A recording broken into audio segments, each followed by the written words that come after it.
It was exactly 2:47 a.m. In the small town of Black Creek in the U.S. state of Oregon, the cold wind was shaking the trees as if someone was walking hidden among them. Ethan Walker was driving his car slowly on a deserted road. He was an urban explorer by profession. He would go to abandoned buildings where ordinary people were afraid to go. His YouTube channel was quite popular, but he wanted real fame with a video that would shake the whole world. At that moment, an unknown email came to his mobile. The subject was only 3 words: "Don't go alone." Inside the email was only one picture: an old church. Below it was written, "St. Mary's Church, basement never open." Below was only one line: "If you can handle the truth, come tonight." No name, no number, just the location. Ethan immediately turned on the GPS. The church was only 15 minutes away. He smiled. This is what I needed. The church was about 100 years old. Broken glass, moss on the walls, rusty bell, and strange silence. A silence in which even his own breathing felt very loud. Ethan turned on the camera. "Guys, tonight we are going to enter the most mysterious church in America. People say that its basement has not been opened for the last 60 years. He entered. The church was plunged into complete darkness. Only his flashlight was dancing on the walls. The wooden floor creaked with every step. Suddenly, he felt as if someone was walking on the balcony above. Knock, knock, knock. Ethan immediately turned the light up. There was no one there. Maybe it's Oldwood. He consoled himself. But on the camera screen, a woman in a white dress appeared for just a second. Ethan immediately looked back. There was no one there. At the end of the church, he found a huge iron door. It had chains on it, an old plaque on top, basement, and it was written in red at the bottom, "Do not open." Ethan laughed. Why would I come here if I didn't have to open it? He cut the chain. As soon as the door opened, a very cold air came out from below, so cold that his breath turned into fog. It was completely dark below. The stairs were very old. Every step made a strange sound. The church bell began to ring, even though there was no one there. The basement was no ordinary basement. It was huge. There were thousands of names written on the walls. Each name had a date, and all the dates were different. But one thing was common. After each date, there was only one word written: listened. Ethan read one name: Michael Ross, 1998. Listened. Another: Emily Carter, 2007. Listened. Third: Lucas Hall, 1981. Listened. What's all this? At that moment, someone behind him said very softly, "Ethan." He turned around immediately. There was no one. Then again, "Ethan." This time the voice was right next to his ear. A cold wave ran through his entire body. He stepped forward. An old tape recorder was placed in the middle of the room. It was covered in dust. A note was placed next to it. "Play me." Ethan pointed the camera at the recorder. This might be part of an old investigation. He pressed play. At first, there was only noise. Then suddenly, his own voice came from the recorder. "I'm Ethan Walker. If you're hearing this, then I'm dead." Ethan's hands trembled. This is impossible. His voice continued on the recorder. "He's standing behind you. Don't turn around. If you see him, he'll hear you too." Ethan's breath caught. He could clearly feel that there was really someone behind him, but he didn't dare turn around. At that moment, a strange shadow appeared on his camera's live screen. A tall being, about 7 feet. The face was completely black, but the eyes, white, like a burning light bulb. The being was standing right behind Ethan. Ethan's breathing quickened. The last line of the recorder was heard. "If you're listening to this, then it's too late." At that moment, the camera automatically shut off, and there was the sound of the basement door closing loudly. The basement door slammed shut, and Ethan's heart started to pound out of his chest. He tried to open the door with all his might, but he couldn't move. At that moment, he heard someone slow breathing behind him. H. Ethan shook his flashlight. The same 7-foot-tall shadow. Black body. White shining eyes. but this time it was closer than before. Ethan immediately stepped back and said, "Who are you?" There was no answer, but a voice echoed in his mind. "I don't speak. I just listen." This voice was not in his ears, but directly in his mind. Ethan put his hands over his ears, but the sound did not stop. Suddenly, all the names written on the walls of the basement began to glow red. A new date began to appear under each name. Ethan pointed his flashlight at a wall, and his blood froze. A new name was emerging at the bottom. Ethan Walker. Today's date was being written under it. He felt as if someone had already written his fate. He ran away in fear. There was a long corridor in the basement, with old wooden doors on both sides. The first door opened. There were only old telephones inside. But the surprising thing was that all the phones started ringing at the same time. Turn. Ethan picked up a phone. A weak voice came from the other end. "Please, get out of here." He remembers every sound. Suddenly the line was cut off. At that moment, all the phones went silent. At the end of the hallway was another room. When he entered, hundreds of old audio tapes were lined up on the walls. Each tape had a human name on it. Michael, Emily, Lucas, and then Ethan. The tape with his name on it was brand new. He picked it up with trembling hands. The tape was still warm, as if it had been recorded moments before. He pressed play. He heard his own scream coming from the tape. "Run. He's after you." Ethan looked back in panic. The room was empty, but when he looked back, the shadow was standing just a few steps away. Its white eyes were staring at Ethan without blinking. Then, for the first time, the creature moved its lips. "Now. I will keep your voice." The entire basement started shaking violently. Dust started falling from the ceiling. And in the far darkness, another door slowly opened by itself. A child's crying could be heard from inside the door. Ethan took a fearful step towards the door. And at that moment his flashlight went out. The basement was completely dark. Ethan's flashlight had turned off, but the baby's cries could still be heard. "Mommy, get me out of here." The voice grew louder with each step. Ethan took a small emergency flashlight from his bag. Its dim light only illuminated the path for a few feet. The same door was open in front of him. He slowly entered. The room was even stranger than before. There were old speakers on the walls all around, and hundreds of microphones hanging upside down from the ceiling. A wooden chair was placed in the middle of the room, as if someone was being forced to confess. As soon as Ethan took a step forward, whispers began to be heard from all the speakers at once. "Save us." He took our voices. Don't look back. These were the voices of different people. Men, women, old people, children. All were asking for help together. A cold wave ran through Ethan's body. Suddenly, a voice was heard that stood out from the rest. "Ethan, if you want to live, don't sit on the chair." It was a woman's voice. Ethan asked in shock, "Who are you?" A few moments later, a faint light appeared in a corner of the room. She was a hazy spirit, a woman of about 30. White dress, yellow face, and fear in her eyes. "My name is Sarah Miller. I came here 8 years ago, and I could never go back." Ethan asked in surprise, "Are you alive or?" Sarah said with a sad smile, "My body is dead, but my voice is still imprisoned in this curse." She pointed to the wall. There was a very old picture there. The picture was of this same church, but dozens of people were standing in front of it. And there was also a long black shadow between them all. Sarah said slowly, "People call him the listener. He doesn't kill people, he steals their voice. And when the voice is gone, then a person slowly loses his memory, his identity, and eventually his soul." Ethan's mind immediately remembered the tape with his name written on it. "So, my voice too." Sarah nodded. "He heard you. You don't have much time now." At that moment, the lights in the entire room turned on automatically. An old mirror appeared in front of the chair. Ethan looked in the mirror, and he screamed in fear. He wasn't alone in the mirror. Behind him stood the same black creature.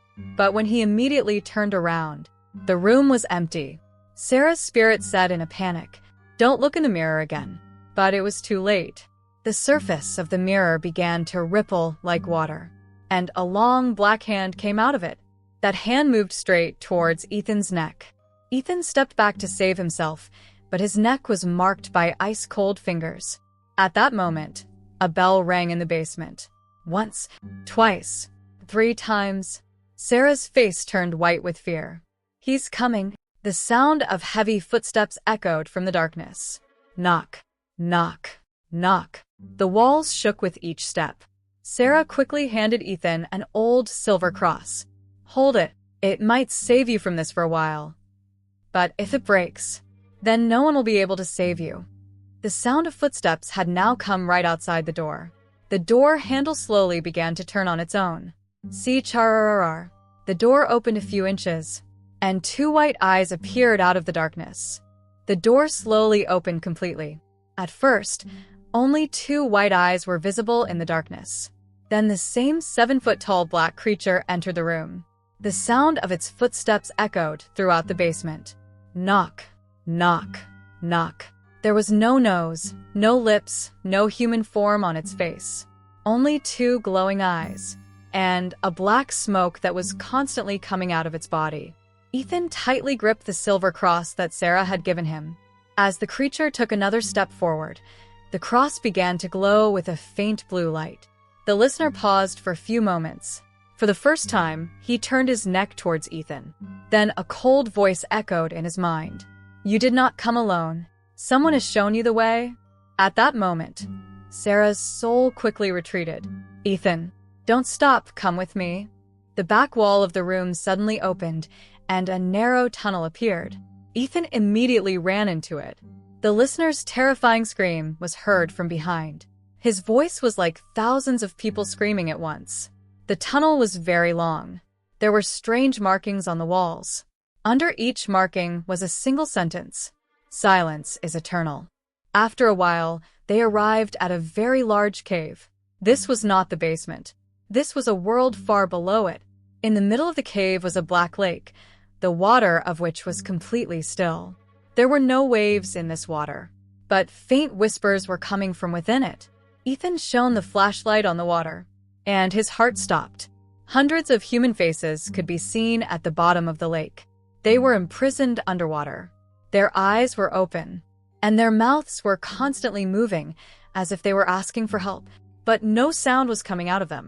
Sarah said softly, "These are the people whose voices were taken away." When the listener steals someone's voice completely, then their soul is imprisoned in this lake forever. Ethan asked helplessly, "How can they be freed?" Sarah fell silent. After a few moments, he pointed to the other side of the cave. There was a huge stone door. There was a strange sign carved on it, and under it was written only one word: "Archive." "There," Sarah said softly. "All the voices that it has stolen in 100 years are preserved. If the archive is destroyed, then maybe everyone will be free." Ethan took a step towards the door, but suddenly the entire cave began to shake. The water in the lake began to shake. The faces of the imprisoned souls began to rise together. They all said the same sentence for the first time. "He came." A whirlpool began to form in the middle of the water. Slowly, a second, much larger version of the listener began to emerge from it. Ethan was stunned, too. Sarah shook her head in fear. "No, the one above. That was just a shadow. This is the listener." The water in the lake suddenly began to overflow. Large stones began to fall from the ceiling of the cave. The door to the archive opened automatically. Blue light spread out from within it. Sarah shouted, "Ethan, run now." Ethan ran towards the archive with all his might. As he entered the door, he looked back one last time. The listener was stretching his long black arms towards him, and there were only a few feet between them. As Ethan entered the archive, the giant stone door slammed shut behind him. Bang! The listener's terrifying scream could still be heard outside, but its voice had faded. Ethan took a deep breath and turned on his flashlight. He fell silent as he saw the scene in front of him. This was no ordinary room. This was a huge underground library. Hundreds of long cabinets containing thousands of glass bottles. Inside each bottle, a blue light floated. In some bottles, Children's laughter could be heard. In others, women's sobs. In others, people's last screams. Sarah said in a low voice, "These are sounds. Each bottle contains a human life." Ethan approached one of the bottles. It read, "Emily Carter, 1997. As soon as he touched the bottle, the world around him changed. Suddenly, he found himself standing in an old house. An 8-year-old girl was hiding in a closet in fear. Someone was banging on the door outside. Emily opened the door. The voice was her mother's, but there was something inhuman about it. The door slowly opened, and outside stood the same black shadow with white eyes. The girl screamed, and the scene disappeared. Ethan was in the archive again. His hands were shaking. These aren't just voices. These are also people's last memories. Sarah shook her head. That's why it's called the archive.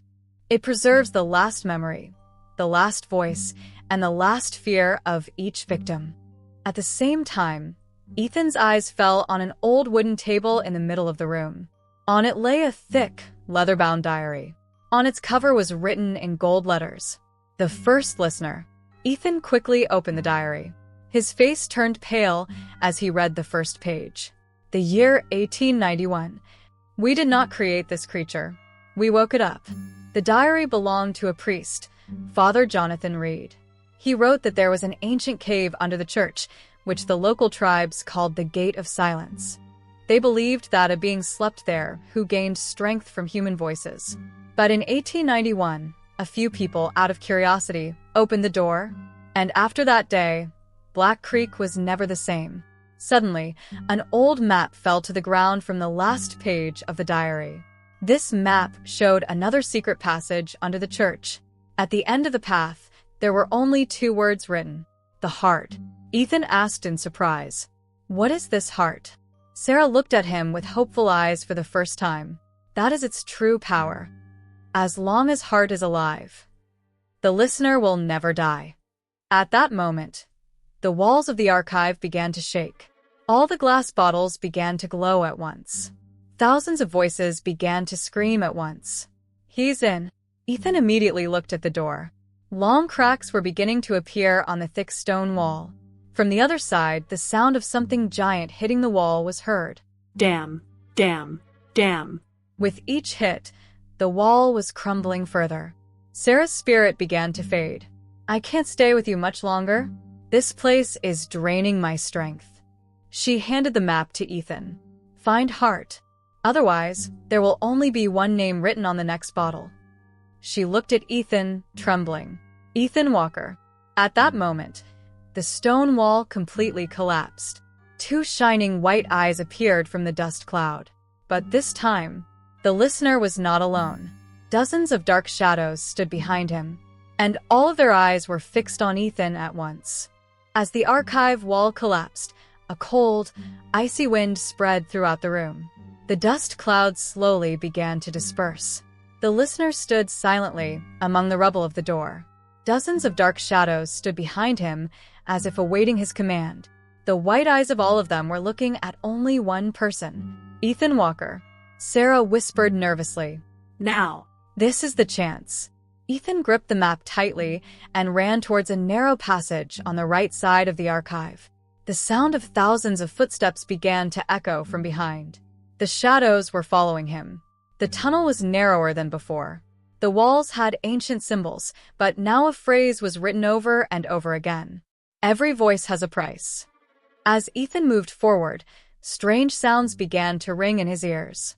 First his mother's voice, then his late grandfather's, then his childhood friend Ryan's. "Ethan, come back. We've been waiting for you." He paused for a moment. "This is impossible." Sarah immediately screamed, "Don't listen. He uses the voices of your own people." Ethan put his hands over his ears and ran. After several minutes, the tunnel ended. In front of him was a giant circular hall. The ceiling of the hall was nowhere to be seen. In the middle stood a huge black pillar. But it wasn't a pillar. It was a giant heart. A living, beating heart. Bang, bang, bang. The entire hall shook with each beat. Thousands of black veins were coming out of this heart, disappearing into the walls of the cave. It seemed as if the entire church was alive with this heart. Ethan said in surprise, "This is the heart." Sarah nodded slowly. "Yes, this is the center of this curse." But then his voice changed. "Wait, something is wrong." Ethan looked at the heart carefully. Something was moving inside it. A moment later, the black surface of the heart began to become transparent. And inside it, a human appeared. An old man. His hands were tied in chains. He was still alive. His eyes slowly opened. He looked straight at Ethan. Then he said with great difficulty, "Free me." Ethan was surprised. "Who is this?" Sarah's face went pale. "No, that's not possible. How can he still be alive?" At that moment, Ethan remembered the diary. Father Jonathan Reed, 1891. He asked in a trembling voice, "Is this that priest?" Sarah shook her head silently. He woke the creature, but he couldn't stop it. His soul was imprisoned inside that heart. The old man opened his eyes again. "Get me out. I can finish him off." Ethan had just taken a step forward when the entire hall was suddenly plunged into darkness. Only the red beating of the heart remained. Then a familiar voice rang out. "Lies." The listener slowly emerged from the darkness. But this time it was many times bigger than before. His white eyes were now red. He opened his mouth for the first time. There was only darkness inside him. "He is deceiving you. If you free him, then the world will not remain silent." Ethan looked at the old man imprisoned in his heart, and at the listener with the other. Both were calling each other liars. But who is telling the truth? At that moment, words began to appear automatically on the back of the map. Only one can be freed. The heart or the world. The blood drained from Ethan's face. He realized that he had not come just to save his life.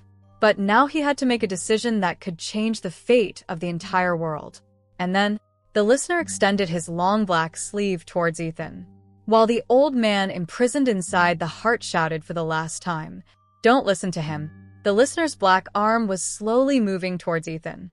Father Jonathan Reed, imprisoned inside the heart, was shaking the chains with all his might.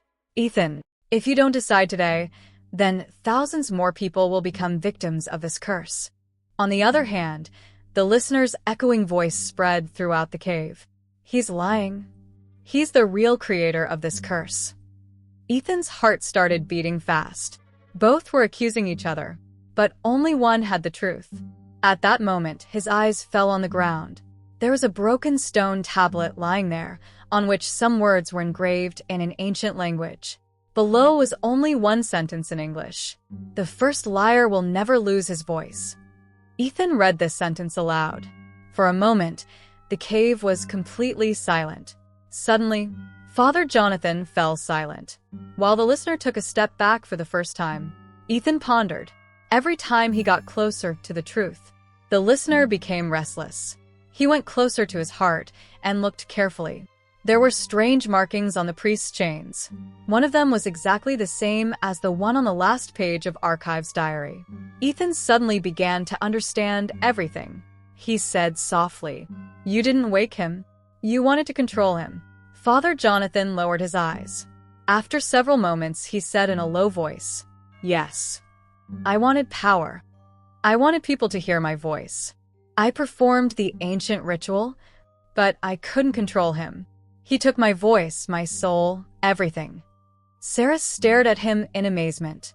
For the first time in so many years, the truth had come out. The listener said again, "I was not created by humans. Human desires shaped me. Every lie, every deception, every voice used to suppress others. I am a reflection of them." Ethan was silent for a few moments. He realized that the listener was not just a creature, but a curse born from the dark desires of humans. But it was still necessary to stop him. At that moment, Sarah suddenly screamed, "Ethan, look at the heart." That black heart was beating faster than ever. Cracks were starting to form in it. Blue light was coming out of these cracks. And with each beat, the screams of the souls trapped in the lake could be heard. A new sentence appeared on the map. "The heart can only be destroyed by the voice that was never stolen."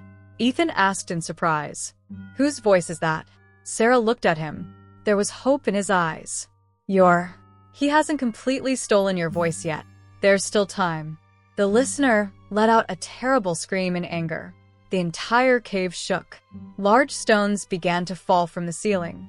The black veins wrapped around the heart began to move towards Ethan like living snakes. Sarah gave him back the same silver cross, which was now brighter than before. This is the last chance. If you use your voice, you may lose the ability to speak forever. But all the imprisoned souls will be free. Ethan gripped the cross tightly. He glanced at Sarah, at the souls imprisoned in the lake, and then into the listener's red eyes. He took a deep breath.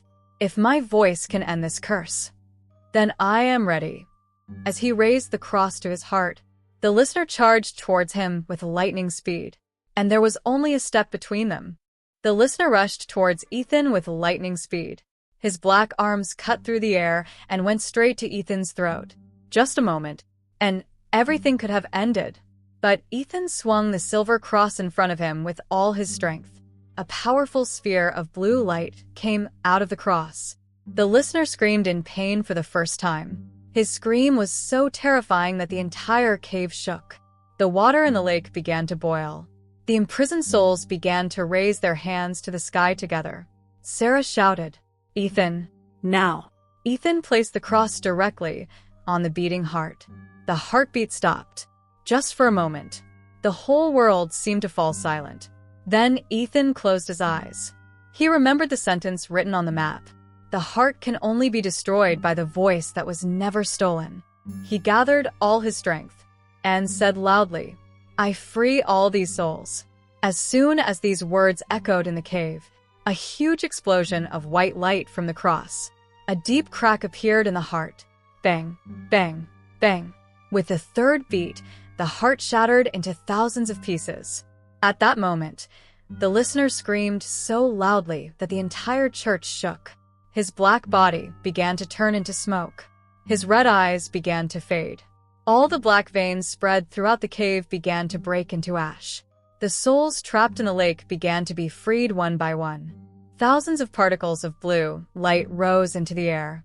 Emily, Michael, Lucas, and all the people whose names were written on the walls of the basement, all slowly turned into light and began to disappear. Sarah came in front of Ethan. For the first time, her face was at peace. "You did it. We are free."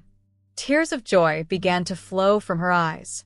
A few moments later, her existence also turned into light. "Thank you, Ethan." And she disappeared forever. But there was a price to pay. Ethan tried to speak. "Sarah?" But no sound came out of his mouth. Not a single word. His voice had disappeared forever. He just stood there in silence. A few moments later, the entire cave began to collapse. The roof was collapsing. The walls were crumbling. Ethan ran outside with his last strength.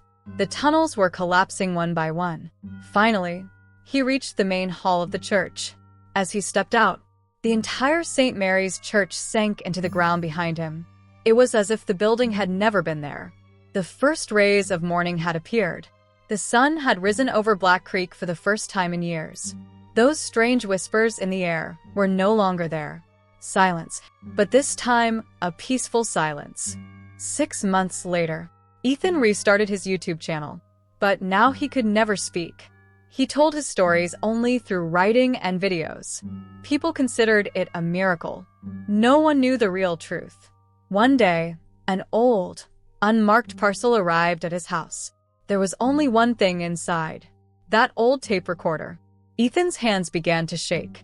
He gently pressed the play button. There was only silence for a few moments.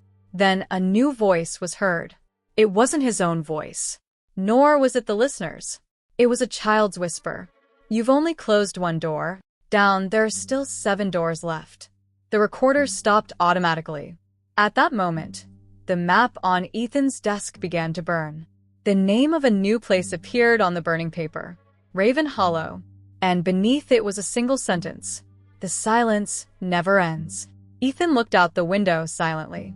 Far away, at the edge of the forest, 2 white eyes flashed for a few seconds. and then disappeared into the darkness. The end. Or is it?